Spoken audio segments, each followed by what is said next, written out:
Fireman, the time has come. You've hit a point in your Doom Tower climb where you are stuck on the Griffin boss. Oi, oi, oi, oi, oi. Bad times, let's fix it. So we're going to be covering exactly what kind of champs you might want to build to help you out against the Griffin, such that you can farm the hell out of this thing, or just beat it one time on manual or on auto with decent reliability. This is going to be mostly free-to-play style champions, keeping it super accessible to help you guys out. We're going to be talking about the AI for the team as well, and how you want to set up your opening turn 1 against the Griffin to get you off to the best possible start.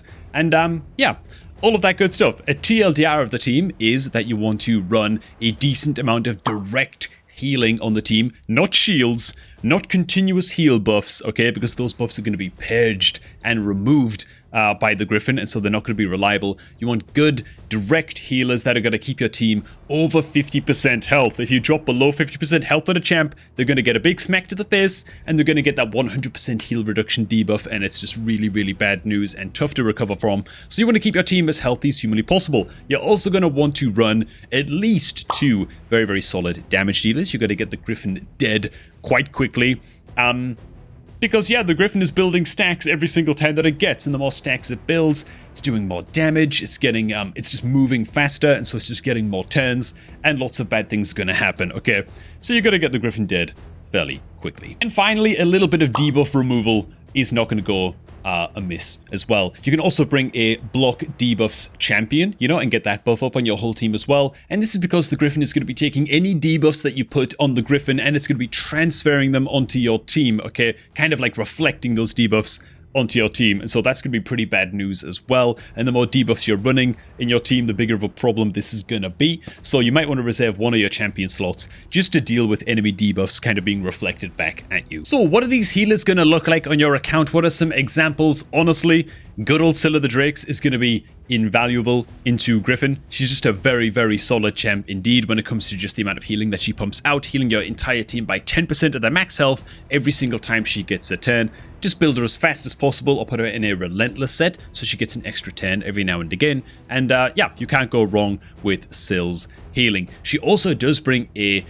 somewhat unreliable, I guess, strong version of decreased speed on her A1, which is also great against the Griffin as well. Again, I'm going to go over kind of buffs and stuff that are good to bring into Griffin too. But yeah, Scylla the Drakes is great as a beginner option for one of your chief healers going into Griffin. Another very solid healer is going to be an epic champ known as good old Doom Priest. This gal is a fantastic healer. Again, just like Scylla the Drakes, she also heals for a percentage of all allies' health every single time she gets a turn, but she also removes 1 random debuff from allies at the start of her turn as well. And so, just like Syl, build your Doom Priest to be as fast as humanly possible. Get this passive triggering as much as you can, and yeah, it will do a lot for keeping your team fully topped up. But of course, Doom Priest can also kind of help out with that role of cleansing debuffs from your team as well. So yeah, very good champion into Griffin indeed. I also want to point out as well that this is just a Force Affinity epic, and so yeah, you can pull yourself a Doom Priest from something like a 2x Ancient Shard event if you get quite lucky. I'm not going to be going over Void champions in this video necessarily. Again, we're going to try and keep it fairly accessible for y'all. Another very solid, I guess, pure healer that you don't see people often building out is good old Ward Painted. This gal has a crazy A2 that removes all debuffs from this champion, 1 random debuff from all allies, then heals herself by 100% of her max HP, and heals all allies equal to half of the surplus heal. So as long as you build your Ward Painted to have a crap ton of health, okay, as much health as you possibly can, this heal heals for a ridiculous amount, okay? You can also put it in a reflex artifact set and then just disable her A3 such that any time the reflex set is reducing the cooldown on one of your skills, it always hits on the A2. And this way, she's just getting off this heal as many times as humanly possible, and as long as she stays relatively healthy, the healing across your entire team is going to be massive. So that's Ward Painted, a little bit less of an obvious choice, but there you do go. A pretty damn obvious choice if you got Rector Drath. Is Rector Drath a ridiculous amount of healing coming out from this champion. And would you know it, Rector Drath is actually the chief selling point of the promo code linked down below, man. Click on the promo link down below, man, at the top of the video description to jumpstart your new raid account. You will get to go as soon as your account hits level 25. That guy will show up on your inbox, which is awesome enough, and then you hit Rector Drath as soon as your account gets to level 25. It is one of the best beginner promo links going. If you're playing on PC, just make sure that you are logged out of Plarium Play before you click on that promo link, else you won't get those juicy beginner rewards. Good old Rector Drath, man. Awesome into Griffin too. Next up, when it comes to nukers up against Griffin, you can't really go far wrong with Ninja. You know, if you played the game anytime in the past few months, you probably got Ninja completely for free. This guy is great against Griffin, even though he's something of an HP burn style champion, because he gets to instantly activate his HP burn debuffs on a triple hitter. With his A2, he actually gets up a lot of direct damage against the boss as well. And so Ninja can be a great choice to bring in as one of your boss killers against Griffin. If you were still super early into the game and you're just getting started in Doom Tower for the first time, honestly, your starting champ is also going to be great. The two affinities that Griffin can show up in, by the way, are going to be Spirit Affinity and Magic Affinity across the two different Doom Tower rotations. And so your starter champ will always be pretty decently effective as a nuker, as a direct damage dealer against the Griffin. So you can use your starting champ if you're really just getting started. Just be a little bit careful if you're running Kill to be a little bit tactful about when you're placing the poisons against the Griffin if you can with Kill's A3, otherwise you're going to get a lot of poison debuffs reflected back onto you, which can be pretty gnarly. We absolutely must give a special shout out to good old Royal Guard. This is a great champ. He brings a little bit of 10 meter reduction. Most importantly, he brings decreased speed, which is another kind of premium debuff to bring against the Griffin boss, just because decreased speed is going to slow it down a lot and slow down the rate at which the Griffin is getting its stacks and make the boss a lot less dangerous. But he also hits very hard as well with his A2, so he's going to help you burst the boss down quite quickly. And it's a similar-ish story with good old Cold Heart. She brings a full 10 meter destroyer and a massive heavy hitter with her A3 for killing the boss off. You do have to be careful with decreasing the boss's 10 meter. Any 10 meter decrease that you put on the boss will also decrease the 10 meters of your own champions as well. Now, if by using the likes of Cold Heart's A3 is fully depleting your team's 10 meters, they will also take a stun from the boss as well. So it's very sort of team dependent whether or not it is worth it to use a little bit of 10 meter decrease in your teams against Griffin. For me, with Cold Heart and a block debuffs champ, so I can block the stun from coming in, it works just nicely. But for you, you might have to be a little bit careful about running 10 meter decrease against Griffin. I'm also going to continue to break my own rule here a little bit and cover another Void champion, but when it comes to debuff removal and block debuff style champions, Reliquary Tender is great as a Void rare, so she's fairly accessible. I guess if you've partook in at least one Void Shard opening event, there's an okay chance that maybe you got yourself a Reliquary Tender. She can do a great job.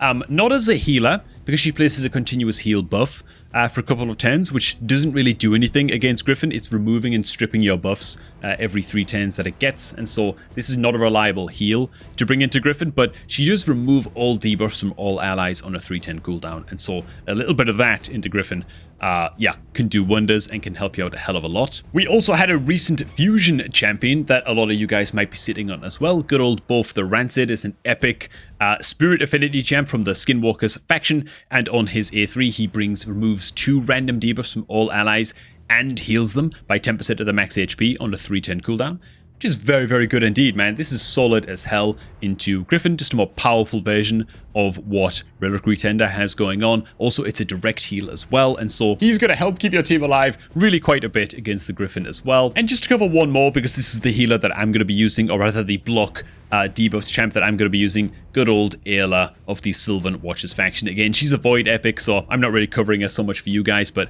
just so y'all understand what's going on with the team that I'm running, she brings a heal all allies by 30% of their max HP, which is awesome, but she also most importantly brings a block debuffs buff on allies that lasts for 2 turns. And so this is the team that I am running in my Griffin squad, man. As you can see, a solid amount of healing. We've got Doom Priest in there for a bit of debuff removal and a little bit of healing. We've got Syl mostly for the healing, but she also brings a decreased speed on her A1, which is great. We've got Ayla that we've already covered, that's bringing heals and block debuffs. And then our 2 big damage dealers are going to be Cold Heart and Ninja. Now, a couple of things that are very important when bringing a team into Griffin are, well, first of all, debuffs. Two very, very good debuffs to bring into Griffin. We've already covered one. Decreased speed is awesome for reducing the rate at which the Griffin is getting its stacks. And decreased attack can also buy you quite a bit of extra time against the Griffin as well. Bonus points if you're applying those debuffs via an A1. That way, when the boss is reflecting those debuffs back onto you, you can at least hopefully immediately get them back up again via the A1. You absolutely do not want to bring any 10-meter fill champions. That is because anytime you fill the 10-meter on some of your champs, for example, High Katoon, right? 15% 10-meter fill on High Katoons, I think it's a A2. The boss is going to copy that 10-meter fill, okay? And it will copy it for each individual champion. So if you increase the 10-meter of your entire team by 15% on each champ, the Griffin's going to get 75% 10-meter fill. You cannot bring 10-meter fill champions into Griffin without it massively, massively backfiring. Next up, do not apply any buffs on your team in turn 1 against the Griffin. Why is that? Because as long as your buffers and your team is just faster than the Griffin, which they should be, right? If they're going into Griffin, I think it's 190 plus speed to go before the Griffin, which your buffers should be 190 speed or more. Any buffs that you place on round 1 against the Griffin's very first attack against you is going to remove all of those buffs. It's just going to strip all of those buffs away, and I think even deal a little bit of increased damage based on each buff that it removes. Okay, so those buffs will be wasted. What does that mean? It means you want to go into your team setup and you just want to make sure that any champs that are bringing buffs, for example, Doom Priest is bringing a increased attack buff on her A2. I just want to make sure that in round 1, okay, or rather turn 1 in round 3, so against the Griffin boss, that she's opening up with her A1 and not her A2, right? Because otherwise that A2 is instantly just going to get buff peeled. And yeah, there's just no point, right? Now, when it comes to champions that bring 10-meter decrease against the Griffin, again, anytime you apply for example, something like Cold Heart's A3, and you decrease the target's 10-meter by 100%, bear in mind that the Griffin will, again, like other 10-meter effects, it's going to reflect this effect back onto your team. And if it fully depletes your 10 meters, your team's 10 meters, it will also stun any champs that it fully depletes as well. So it's really, really quite gnarly indeed. I'd only recommend bringing a solid amount of 10-meter reduction like this, for example, on a Cold Heart, if you are also bringing a block debuffs skill like Ayla on her A3 right here, right? So I can actually block that stun from coming in onto the rest of my team. To be honest, when it comes to 10-meter reduction and 10-meter decrease skills like Cold Heart's A3, there are just too many edge cases and too many things that are difficult to explain over a video, such that the best I can do is say, just experiment and just really watch the fight and see when the best time is to open up with something like Cold Heart's A3. You might want to open up with it right away on turn 1, or you might want to delay it for 1 turn like I'm doing right here on Cold Heart, and that seems to work better for what I've got going on with this team. And alright, here we are once again, man, in the good old example clip, and now hopefully you can see how things kind of come together a little bit better. You know, we avoid placing buffs right away on round 1. We wait for the Griffin to attack in first, and then we start applying things like our block debuffs buff.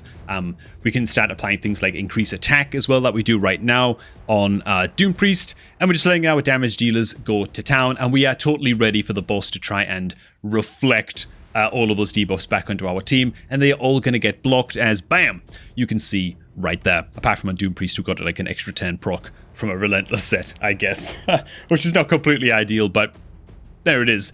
This run is like, I don't know, 90% successful or something. It can fail every now and again if I get too many Relentless procs on too many champs. I have Relentless sets on like 3 of these champions, you know.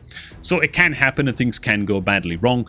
But for the most part, it goes pretty saucy. Now, something else you're going to see in just a second is the power of running something like a strong decrease 10-meter champion like Cold Heart alongside somebody like an Ayla Lifebraid who is applying that big block debuffs buff across the entire team, right?